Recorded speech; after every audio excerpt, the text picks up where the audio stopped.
យចោតកម្ពុជានៅចំពោះមុខអ្នកសង្កេតការណ៍អាស៊ានថាកម្ពុជាដាក់មានថ្មីលើដីថៃកងទ័ពជើងនឹកភូមិន្ទថៃកាលពីថ្ងៃពុធបាននាំប្រតិភូអ្នកសង្កេតការណ៍មកពីអាស៊ានចុះពិនិត្យទីតាំងដែលខ្លួនបានអះអាងថាជាគ្រាប់មានប្រឆាំងមនុស្សដែលទៅបនឹងដាក់ថ្មីត្រូវបានរកឃើញនៅក្នុងទឹកដីថៃក្នុងខេត្តរ៉ាតដែលបញ្ជាក់ថាហេតុការណ៍នេះគឺជាការរំលោភបំពានលើអធិបតេយ្យភាពរបស់ប្រទេសខ្លួនលោកឧត្តមនាវីត្រីផារ៉ាត់រដ្ឋានាឆៃយផាន់អ្នកនាំពាក្យកងទ័ពជើងនឹកថៃបានបញ្ជាក់ថាគ្រាប់មានទាំងនោះត្រូវបានរកឃើញនៅក្នុងភូមិបានណងរីស្រុកមឿងចម្ងាយប្រហែល500ម៉ែត្រក្នុងព្រំដែនថៃហើយបានចោទប្រកាន់ថាត្រូវបានដាក់ដោយកងកម្លាំងមកពីប្រទេសកម្ពុជា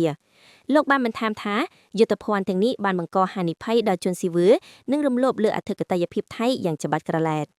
យោងតាមកងទ័ពជើងនឹកថៃអង្គភាពសកម្មភាពមានមនុស្សធម៌របស់ខ្លួនបានធ្វើការផ្ទៀងផ្ទាត់បច្ចេកទេសតាមស្តង់ដារអន្តរជាតិរួមមានការប្រមូលឯកសារនិងវត្ថុតាងជាក់ស្ដែង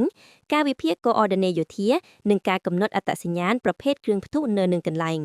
អាជ្ញាធរថៃបានអះអាងថាពួកគេក៏បានរកឃើញឯកសារយោធាមួយចំនួនរួមមានសៀវភៅណែនាំអំពីការប្រើប្រាស់មីនប្លង់តំបន់មីននិងបញ្ជាប្រតិបត្តិការដែលមានកោអដនេទៅគ្នានឹងទីតាំងដែលបានរកឃើញ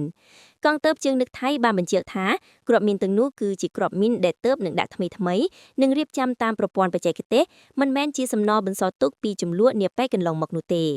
ជាមួយគ្នានេះកងទ័ពជើងនឹកថៃក៏បានចោទប្រកាន់កងកម្លាំងកម្ពុជាថាបានរៀបរៀងប្រតិបត្តិការបោសសម្អាតមីននៅតាមព្រំដែនជាបន្តបន្ទាប់ក្នុងរយៈពេលប៉ុន្មានឆ្នាំចុងក្រោយនេះដែលធ្វើឲ្យតំបន់នោះមិនមានសុវត្ថិភាពនិងអាចធ្វើឲ្យយឺតយ៉ាវដល់កិច្ចខិតខំប្រឹងប្រែងខណ្ឌសីមាព្រំដែនទ្វេភាគីដែលកំពុងបន្តប្រភពកាសែតថៃ